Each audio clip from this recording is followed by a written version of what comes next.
Honestly, have you ever found yourself in a debate with a devout believer, methodically laying out your arguments, only to be met with a serene smile and the assertion that faith transcends logic? In that moment of intellectual whiplash, has a provocative, almost taboo question ever flickered in the back of your mind? Are people who don't believe just a little bit smarter, and perhaps even a little bit better as people? It's the great unspoken question hanging in the air of countless conversations. A thought so charged with intellectual arrogance and social dynamite that most of us, whatever our private convictions, would never dare to ask it aloud.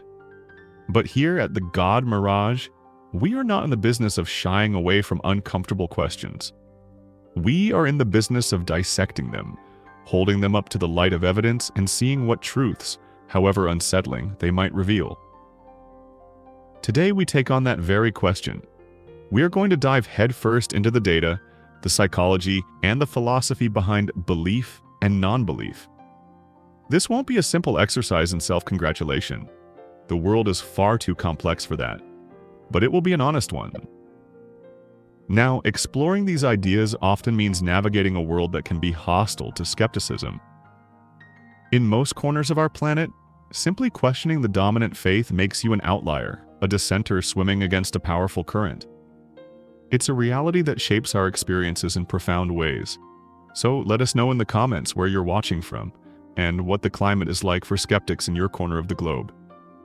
Is it a quiet conversation you can have with friends, or a daily struggle against societal pressure? And while you're down there, a simple click on that subscribe button and the notification bell ensures you won't miss our future explorations into these fascinating and often forbidden territories. So buckle up. Are non-believers smarter and better people? Let's begin the autopsy of an idea. The elephant in the room, the IQ correlation. Let's cut straight to the most controversial piece of the puzzle, the data point that both inflames believers and secretly emboldens skeptics: the statistical link between intelligence and religiosity. To be blunt, when researchers have looked at this, they have consistently found a negative correlation. That is to say, on average, the higher a person's intelligence, the less likely they are to be religious. This isn't a conclusion drawn from one or two flimsy studies. In 2013, a team of researchers led by Miran Zuckerman conducted a comprehensive meta-analysis, which is the academic equivalent of a greatest hits album. They didn't do new research, they gathered and statistically analyzed the results of 63 previous studies conducted between 1928 and 2012. Their conclusion was unambiguous. Across this vast landscape of research spanning nearly a century, 53 of the studies showed a negative correlation between intelligence and religiosity, while only 10 showed a positive one. The overall finding was, in their words, reliable and significant. Now, before anyone rushes to print atheists or geniuses on a t-shirt, we must immediately deploy the single most important mantra in all of science and statistics. Correlation is not causation. The fact that two things are linked does not, in and of itself, tell us which one causes the other, or if a third, hidden factor is causing both. The classic example is that ice cream sales and shark attacks are correlated.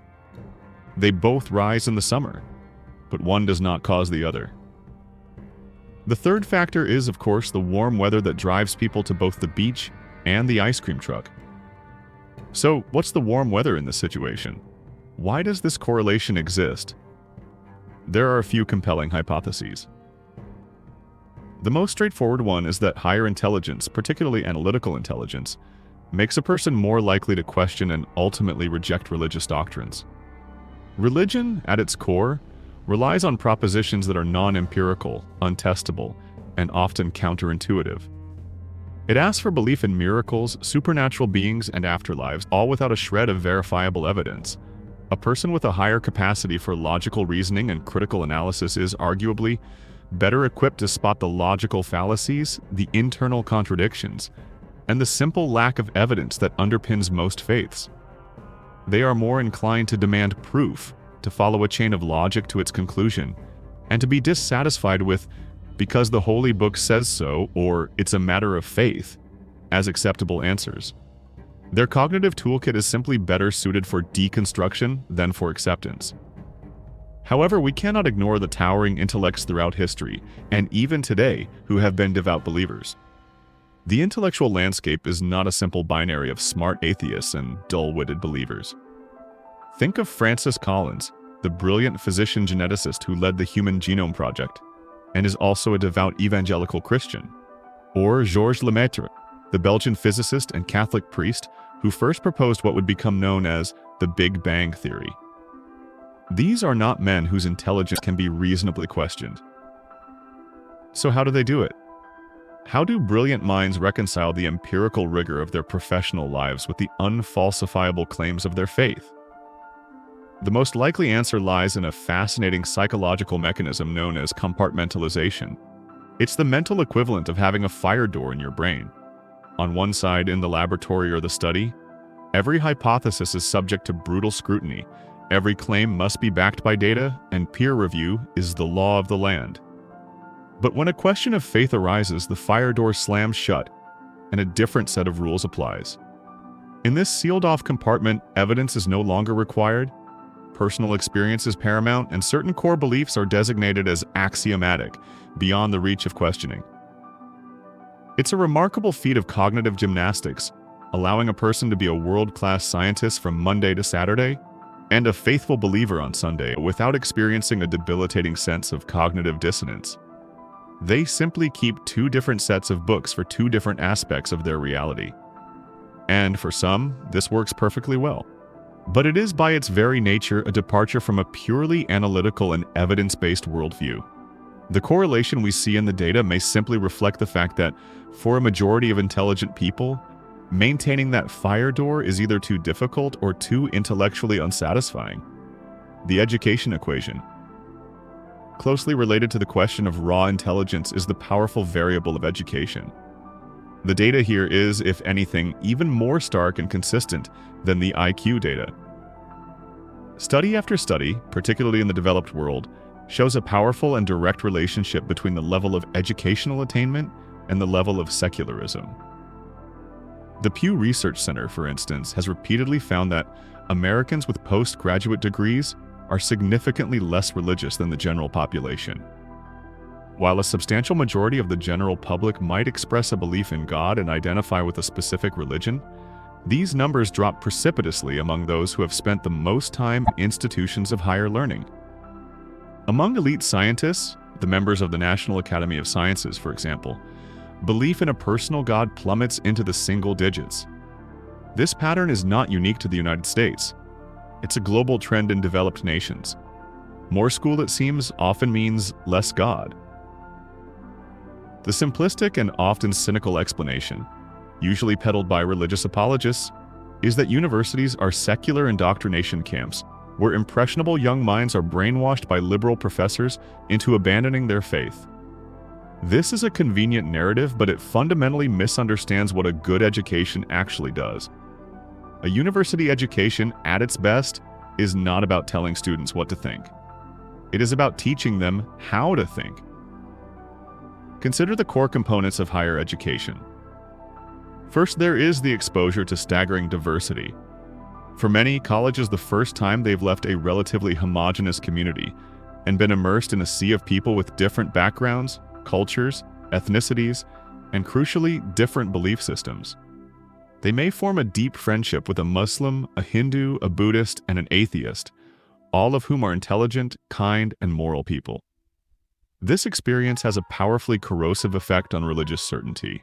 It becomes much harder to maintain the belief that your specific brand of religion is the one and only path to truth and salvation when you are surrounded by wonderful people who believe completely different things or nothing at all. The provincial "we are right and they are wrong" mentality is often the first casualty of a dorm room debate. Second, and more importantly, is the relentless training in critical inquiry. A humanities course teaches you to analyze texts, to understand context, to identify bias, and to deconstruct an author's argument. A science course teaches you the scientific method. Form a hypothesis, test it with evidence, subject it to peer review, and be willing to discard it if the evidence doesn't pan out. You learn about logical fallacies, statistical significance, and the importance of reliable sourcing. These intellectual tools, honed over years of writing papers and conducting experiments, do not magically switch off when the student leaves the classroom. They become a fundamental part of how one processes the world. When a person trained in this manner turns that analytical lens onto the claims of their childhood religion, the story of a global flood, the resurrection of a corpse, the divine origin of a historically contingent text, they are applying the very skills that their education has given them. And very often, the religious claims are found wanting under that kind of scrutiny. Finally, higher education provides a vast arsenal of alternative, naturalistic explanations for the world. Where religion once held a monopoly on answering the big questions, science and humanities now offer powerful, evidence-based alternatives. A student of astrophysics learns about the Big Bang and stellar nucleosynthesis, a far more magnificent and detailed creation story than anything in Genesis. A student of evolutionary biology learns how the staggering diversity of life emerged from simple principles over billions of years, a process that requires no divine tinkerer. A student of anthropology and sociology learns how moral codes developed as social technologies to enable cooperation in large groups, with no need for commandments handed down from a mountaintop. A student of psychology learns about the cognitive biases and emotional needs that make humans so susceptible to belief in the supernatural. With every course, another piece of the world that was once explained by God did it is replaced by a detailed, mechanistic, and testable scientific or historical explanation. God, in this context, is not slain by angry professors. He simply retreats, dying a death of 1,000 qualifications, becoming an unnecessary hypothesis for an ever-increasing number of phenomena. This is a journey many of us have taken. Think back to your own education, formal or informal. Was there a specific book, a particular class, a sync professor, or even a late-night dormitory debate that planted the first seed of doubt or fundamentally changed your worldview? Share that aha moment in the comments below. Reading these personal intellectual histories is always incredibly illuminating. The power of critical thought. While IQ scores and educational levels are powerful predictors, they point to a deeper, more fundamental difference in cognitive style. This isn't just about how much information you can process or how many facts you know. It's about how you approach problems and evaluate claims. In recent decades, cognitive psychologists, most famously Daniel Kahneman in his book, Thinking Fast and Slow, have popularized the model of the brain having two distinct systems of thought. System 1 is fast, intuitive, emotional, and automatic. It's your gut reaction. It's the part of your brain that effortlessly recognizes a friend's face in a crowd, gets a bad feeling about a dark alley, or answers 2 inches to the question, what is 1 plus 1? It operates on heuristics, mental shortcuts that are usually good enough for everyday life, but can be prone to systematic errors and biases. System 2, on the other hand, is slow, deliberate, analytical, and effortful. It's the part of you that kicks in when you have to solve a complex math problem, parallel park a car, or analyze the pros and cons of a major life decision. System 2 is logical, skeptical, and demands cognitive energy.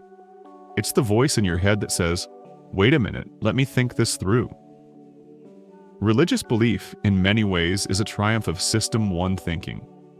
It relies heavily on intuition. I just feel that God is real. Emotion, the comfort of salvation, the fear of damnation. Tradition, believing what you were raised to believe. And deference to authority, the priest, the imam, the holy book. It offers quick, comforting, and socially reinforced answers to life's most profound and anxiety-inducing questions. Skepticism, conversely, is the quintessential application of System 2. It is the conscious decision to override the easy, intuitive answer and engage in the hard work of analytical thought. A number of studies, including those by researchers like Gordon Pennycook and Will Gervais, have found a direct correlation. People who score higher on tests of analytical thinking are significantly less likely to hold strong religious beliefs. Why? Because the entire process of critical thought runs counter to the process of faith. An analytical thinker is, by nature, a questioner of foundational claims. When presented with the story of Noah's Ark, their System 1 might be swept up in the childhood tale. But their System 2 immediately starts asking questions. Where did the water come from, and where did it go? How did two of every single species on Earth, all the insects, the bacteria, the marine life that can't survive in fresh water, fit on a single wooden boat? How are they fed? Who mucked out the stalls? The analytical mind sees not a story of divine salvation, but a cascade of logistical and physical impossibilities. Furthermore, an analytical mind becomes adept at identifying logical fallacies, which are the very bedrock of much religious apologetics. They learn to spot an argument from authority. It's true because the Bible says so. An argument from antiquity. People have believed this for thousands of years, so it must be true. Special pleading. The laws of physics apply to everything except for my God's miracles. And the argument from personal incredulity. I can't imagine how life could arise without a creator, therefore it must have had one. To the critical thinker, these are not profound spiritual arguments. They are textbook errors in reasoning, red flags that signal a weak position. Perhaps most importantly, analytical thinkers tend to develop a greater comfort with uncertainty. System 1 craves closure and simple answers. Religion is the ultimate provider of certainty. It tells you where you came from, why you are here, and where you are going. It provides a comprehensive, albeit evidence-free map of reality. The critical mind, however, learns to embrace the phrase, "I don't know." It understands that "I don't know" is not a sign of failure, but an honest and humble assessment of the limits of our knowledge. It is the necessary starting point for all genuine inquiry. For a skeptic, replacing the false certainty of faith with the honest uncertainty of science is not a loss. It is a liberation. It is the freedom to follow the evidence wherever it leads, even if it leads to a place of ambiguity and awe at the vastness of our own ignorance. So, when we look at the evidence from intelligence, education, and cognitive style, a clear picture emerges. The tendency toward non-belief is strongly correlated with the very mental traits we value most in our academic, scientific, and intellectual pursuits: analytical reasoning, evidence-based evaluation, and a capacity for critical thought. The answer to the smarter part of our question, with all the necessary nuance about individuals, seems to be a tentative but data-supported yes. But this is only half of the equation. A person can be a brilliant, educated, critical thinker and still be a moral monster.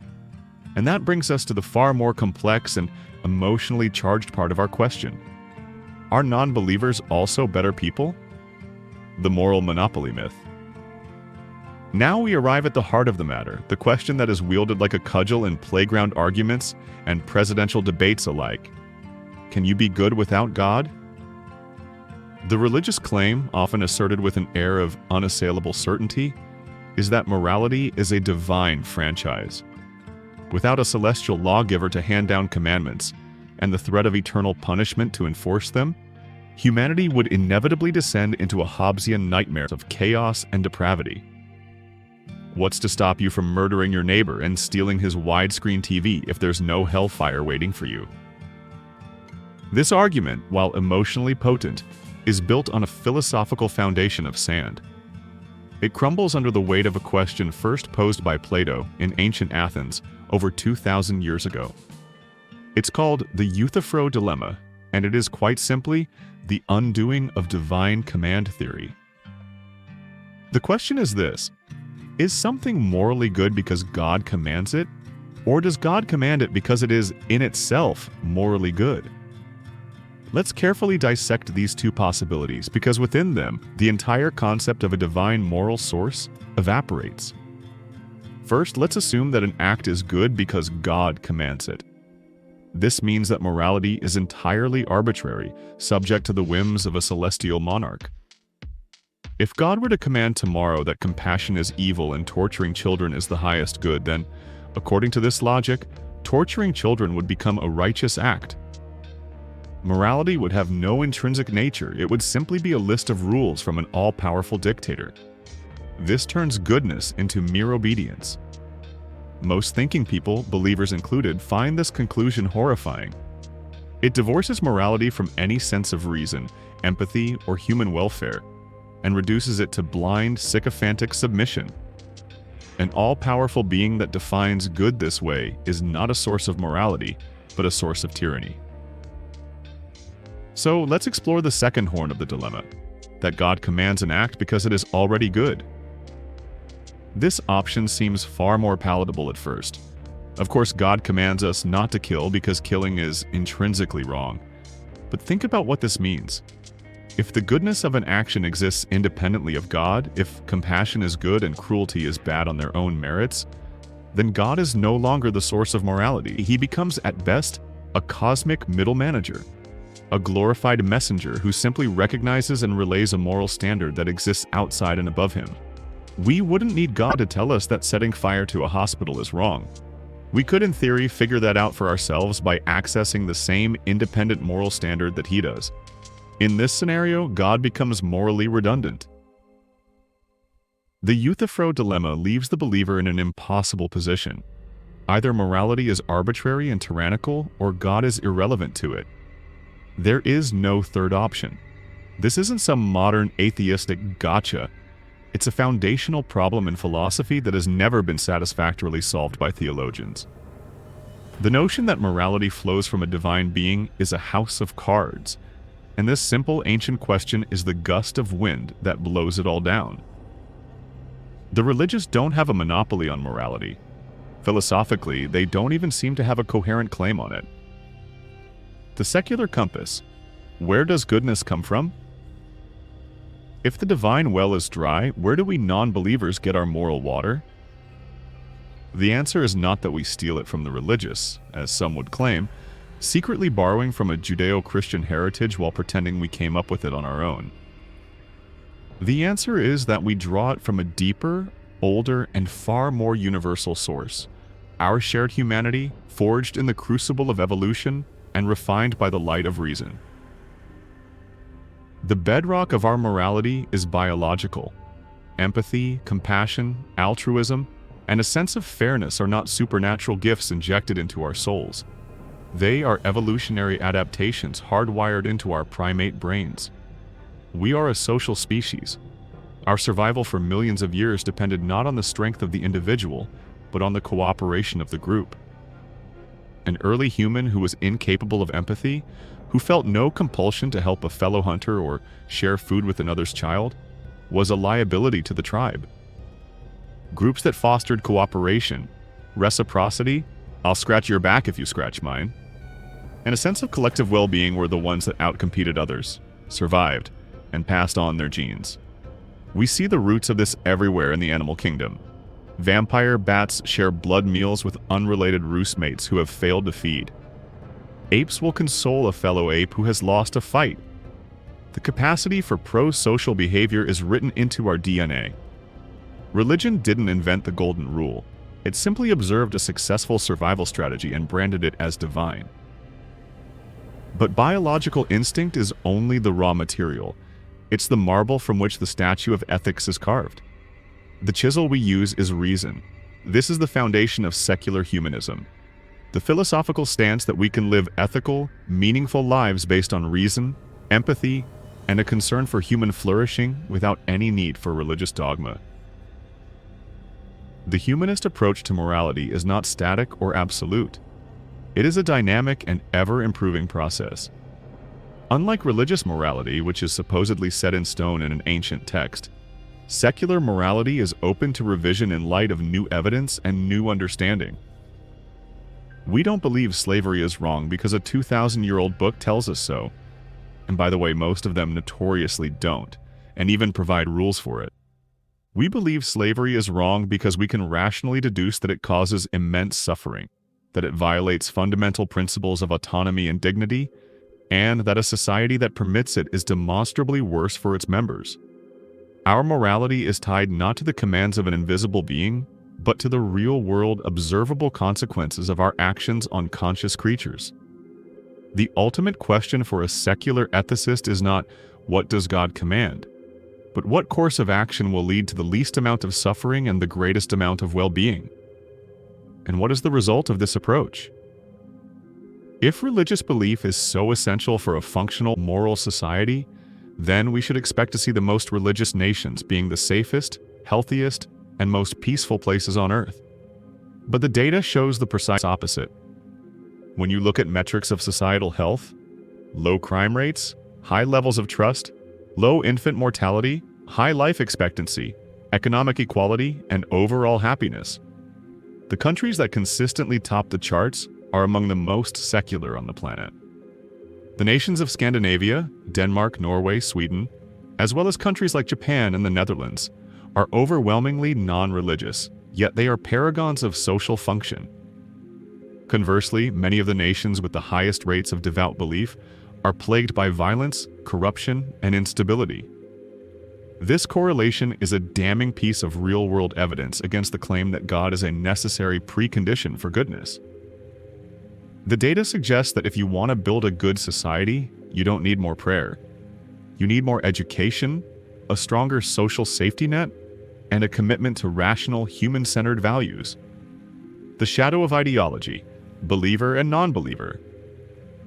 At this point, it is crucial that we pump the brakes and address the great bloody elephant in the room. This is all very nice, a critic might say, but what about Stalin? What about Mao? What about Pol Pot? Weren't these the great atheist projects of the 20th century? And didn't they produce mountains of corpses that would make the Spanish Inquisition blush? This is not a point to be dismissed. It is a point to be taken with the utmost seriousness, as it reveals a profound truth. Yes, these regimes were officially atheistic. They sought to violently eradicate religion from their societies, and they were responsible for some of the most grotesque atrocities in human history. To deny this would be both foolish and dishonest. However, the catastrophic failure of these states was not a failure of atheism. It was a failure of dogma. These regimes did not suffer from an absence of gods. They suffered from the installation of new ones. They simply swapped a supernatural theology for a secular one, replacing one form of absolute, unquestionable faith with another. Consider the structure. Communism, in its totalitarian form, had all the trappings of a state religion. It had its own messianic prophets in Marx and Lenin. It had its sacred, inerrant texts like Das Kapital and the Little Red Book. It had its high priests and its Politburo clergy who interpreted the sacred doctrine for the masses. It had its own version of original sin, bourgeois thinking. It had its inquisitions in the form of brutal purges and terrifying show trials. It had its heretics, the dissidents and intellectuals who dared to question the party line. And it had its own eschatology, its own vision of a final paradise on earth, the classless society, a utopia that was always just over the horizon, and for which any amount of present-day suffering was a justifiable price to pay. The fatal flaw of Stalinism was not its lack of belief in Yahweh. It was its fanatical, religious-style belief in its own ideology. The sin was not atheism. The sin was dogmatism. It was the absolute certainty that they possessed the one true path to salvation, and the subsequent belief that this entitled them to liquidate, re-educate, or starve anyone who stood in their way. They were animated by the same deadly virus of certainty that fueled the Crusades, the Jihads, and the witch hunts.